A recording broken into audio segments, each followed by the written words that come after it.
Yo, dudes, the Empire's pretty chill. Maybe you could, join it or something.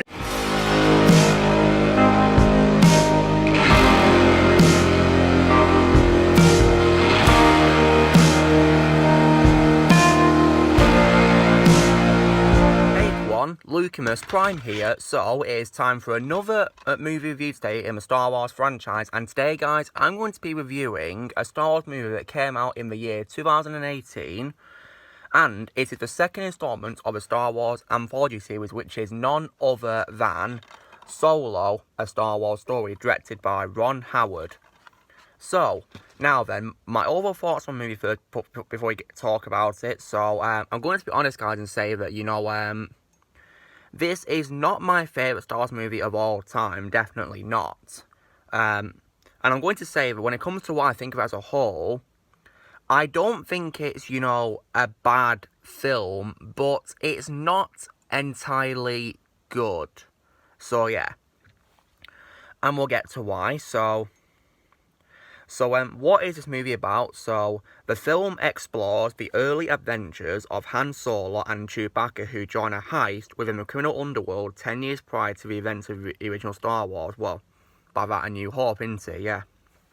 So yeah, now, so this movie, I went to see this, months after I saw the dreadful film The Last Jedi, which I really hated, guys.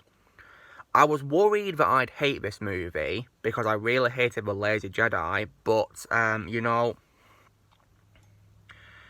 think, when I finished watching the movie, I thought it was kind of like, say, a breath of fresh air in a way, if you get what I mean, because, I don't think it's the best one, but, I actually enjoyed it the first time I saw it, guys. I actually enjoyed this movie, so, yeah.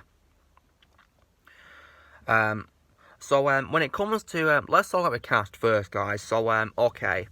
I'm going to be honest and say that, I would never see anyone playing Han Solo better than Harrison Ford. But I will be honest and say that Alden Ehrenreich does a very good job, playing young Han Solo. I love how, he copied the same mannerisms and personality as Harrison Ford. Now, sure, his voice isn't as deep as Harrison Ford was in the original trilogy, but still, at least he captured, the personality and body language and mannerisms that Harrison Ford did. So, yeah. So, yeah, I actually thought he did a decent job playing young Han Solo, guys. I didn't have anything against him, really, apart from the fact that his voice wasn't deep enough, to sound like Harrison Ford's voice back in the original trilogy. And, yeah. And I know that Harrison Ford, of course, met him and, gave him some insight and words of advice on how to play him as well. So, yeah. And, on to Lando Calrissian, I will say that just like with Han Solo, I won't imagine any actor playing Lando Calrissian better than Billy Dee Williams, but Donald Glover, in my opinion, also did a very good job playing Lando in this movie, young Lando. I love how, he captured the personality of Lando from the original trilogy, the same charm and good nature. So, yeah, and the way he spoke was also sounding pretty close to Billy Dee, in my opinion, as well, pretty good, yeah. Donald Glover was actually, a pretty decent choice for young Lando, really, one of the best parts of the film, in my opinion, pretty good. And, alongside them, when it comes to the characters who we're introduced to, as well, this movie, of course, shows us how Han Solo met Chewbacca. So, yeah, I am glad that, they confirmed how he met Chewbacca. So, I did like that. And, when it comes to Chewbacca, he's also one of the best parts of the movie, I mean, Chewbacca's not really a problem in any of the movies, really, to be honest, guys. He's still the great Wookiee we all love. My favourite Wookiee, played by Ewan Suitamo, yeah, who played him. Because, starting from Last Jedi onward, he now played Chewbacca full-time in costume, took over from Peter Mayhew, so yeah, rest in peace Peter Mayhew. And he did a very good job playing Chewbacca, yeah, pretty good. But yeah. And when it comes to Tobias Beckett, I did actually like Tobias Beckett, guys, played by Woody Harrelson, but I like Woody Harrelson way more as Tallahassee in the Zombieland movies and as Cletus Cassidy in, the Sonyverse of Marvel, so yeah. But I thought he did a decent job playing Tobias Beckett, Han Solo's mentor. He was pretty good. I liked him. And I'm going to talk about Kira, played by Emilia Clarke. Kira was a pretty decent character. I didn't, shall I say, hate Kira. I mean, I'd rather watch her than Rey. I will say that, guys. And also definitely Rose Tico and Hodor, who I really hate. But, I don't really think she's, as memorable as, people like, Jyn Erso or Cara Dune when it comes to Disney's female Star Wars characters, But, I thought she was decent. I mean, I like Emilia Clarke way more as Daenerys Targaryen on Game of Thrones more than Kira. But I will say Kira is definitely much better than Sarah Connor in Terminator Genisys, a movie that I hate, so yeah. And plus as well, but the problem is, though, guys, if you've watched the visual trilogy, you'll of course be where the Han Solo meets and falls in love with Princess Leia. So yeah, you can probably predict watching this movie that, his relationship with Kira is not going to last. So yeah, you know what's coming if you've seen the visual trilogy. So yeah. But if you watch it in timeline order, guys, you probably won't be aware, yeah. If you're like a first-time Star Wars viewer and you watch it in timeline order, you probably won't know, will you? And, plus, when it comes to a villain called Dryden Voss, played by Paul Bettany, right, Paul Bettany was good with what he was given, but I didn't like he didn't have much screen time. That really, annoyed me because, I don't understand why they had to give him such a little screen time, introducing us to, a new villain, yet don't give him much screen time. That was ridiculous, But, Paul Bettany still was decent as Dryden for what he was given, but I like him more as Jarvis in the MCU and also as Michael in the horror movie Legion as well. So, yeah. But I did also hear, guys, that, apparently, this cut of the movie by Ron Howard was not the original cut because it was originally done by Phil Lord and Christopher Miller, who, of course, did the Lego Movie franchise films. So, yeah. I think it was the first one they did, yeah. But, I don't understand why they had to be fired, and I also heard that apparently the villain was going to be played by Michael K. Williams, rest in peace, and he will be like an alien character, so, if you were to ask me, which cut of movie I would prefer to watch, well, I'd have to watch the original cut to decide that, so, yeah. But, yeah, and another thing as well, I will also talk about Val, played by Tandy Newton. She was also pretty interesting with what she was given as well. Did very well playing with her, but I really hated how, literally, a couple of scenes after I met her, she gets killed. I hated that. Like, why give us a new character and then just kill her off moments afterwards, Ridiculous. I really didn't like that. And plus as well, right, there is also a character that I really don't like in this film, which was, which is definitely L337, who is the droid friend of Lando, played by Phoebe Waller-Bridge, right? She literally got on my nerves, guys. She was so utterly annoying. Like, she wasn't funny at all. In my opinion, she just got on my nerves. I couldn't stand her, She was utterly annoying. I mean, she might not be as annoying as, Rose or Hodor, but I just couldn't stand her. She was probably the downfall movie for me, alongside Dryden Voss not having much screen time and killing off Val, So, yeah, I didn't like that at all. She really did my head in. I couldn't stand her. Plus, other thing as well that I will say is good is, the visuals are also as good as ever. I will say that, visuals are very good. And I did also like the soundtrack by John Powell because I like how, just like Michael Giacchino did in Rogue One, that he, gave, a new music, of course, but he still remained faithful to John Williams' music by including new, original music such as, Han Solo's theme, and also I do love how he brought the Asteroid theme for Empire Strikes Back. I did like that. That was really good to see. And also, as well, I love how when Han Solo's fighting with the Imperial Army, you hear the Imperial March. Briefly, that was pretty cool. And plus, as well, another thing as well that I will say I didn't really like much was the scene where, Han Solo gets his name, the surname of Solo.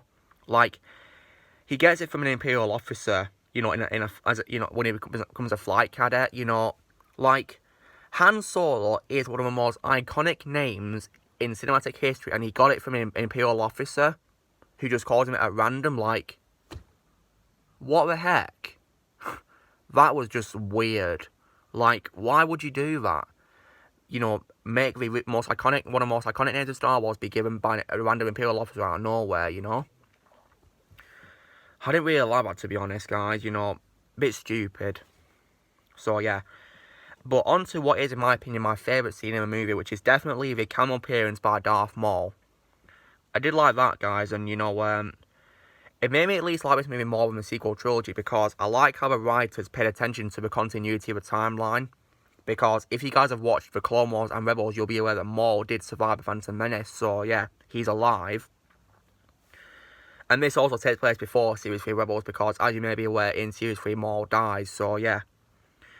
And Ray Park, of course, reprised his role in costume, but, you know, Sam Witwer dubbed over him, and I was disappointed that Peter Stephanoulis, the original voice, was replaced. I didn't like that at all, because, you know, he's my favourite Maul, guys, you know. I don't care what people say about the fact that he didn't have much lines, because I loved his voice as Maul. I think it fit the character perfectly. So, I really didn't like how he got replaced. So, yeah, because, you know, Peter Stephanoulis, in my opinion, was amazing as Maul's voice, you know, and plus, I don't really like Sam Witwer that much, because he was begging people to get him to play Maul, saying, you know, if you don't get me, you're making a big mistake. So, like, you know, Sam, you've got to bear in mind there might be other actors out there that are better than you. So, yeah, don't be selfish, for God's sake. You know, there could be actors out there that are better than you. Like Peter Stephanoulis, for example, because he's my favourite Maul. So, yeah. Like, you know. But still, it was nice to see Ray Park playing him again, you know, because Ray Park is amazing as Maul. You know, Ray Park, you know, without him, we wouldn't really have Maul, would, because he does all the stunts and all that. So, yeah. Ray Park embodies Maul just like Peter Stephanoulis does, so yeah. And when it comes to other cameos as well, guys, I did also have a cameo appearance by Anthony Daniels as a character called Tak, guys, in, you know, the mining scene. Sadly, guys, he didn't return as 3PO, but, you know, at least he had a chance to appear as a different character. So, this kept up the streak of him being the only actor to appear in every live-action Star Wars movie. It was also pretty cool to see Jon Favreau voice a character called Rio Durant, who's part of Beckett's crew, but to be honest, guys, I like him more as Pre Vizsla in the Clone Wars, and also for his directing of The Mandalorian, as one of my favourite Star Wars show of all time, so yeah.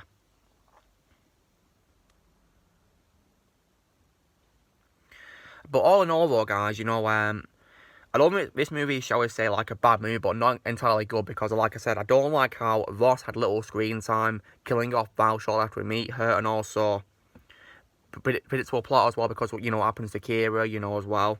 Because, you know, Han will eventually meet Leia. Unless you watch it in time order, so you probably won't have a clue. And also, having done about Peter Stephanoulis as Maul, replacing with Sam Witwer. So, yeah. But I did, however, like, you know, how Han shot first against, you know, Becky as well, you know. As in the famous, you know, Han shot first scenario thing, yeah, which is popular, so, yeah. But, yeah. So, all in all, though, guys, so, you know, Solo is, shall we say, like a decent movie, you know, but, sadly, it did bomb a lot of the box office, you know, but there's a very understandable reason why, because, you know, because of the famous Star Wars fatigue, where, you know, loads of people boycotted the movie because they hated the Lazy Jedi. I mean, I was willing to give this movie a chance, you know, so that I could complete my run of watching the Star Wars, you know, movies in you know, the Skywalker saga and the anthology series, you know, but, you know, sadly, I don't consider my favourite Star Wars movie, guys. It's my least favourite anthology movie so far. I think Rogue One, in my opinion, was miles better, to be honest, but yeah. This movie was still pretty decent, you know, it does have its good moments, to be honest. But yeah, I would like to see, you know, the original version by the Lego movie directors, you know, Phil Lord and Christopher Miller. I'd love to see how they would have done this, so yeah, before, you know, Ron Howard, you know, rewrote it. So yeah, it would be really interesting to see how they would have done it, you know, compared to, you know, Ron Howard's work, so yeah. So guys, if you're wondering why I give this movie out of 10, then just like in my ranking video that I did last year, I give this movie a 6 out of 10. Not terrible, but not good. I'm like in the middle when it comes to my opinion on this movie, so yeah. So guys, this is me reviewing Solo, A Star Wars Story, directed by Ron Howard. So, you know, drill guys, be sure to give this video a like. Also, be sure to leave in the comments what you guys think of Solo, if you similar to your thoughts are on Solo. And also be sure to join Team Power by pressing subscribe for more videos coming in the future. And may the Force be with you always.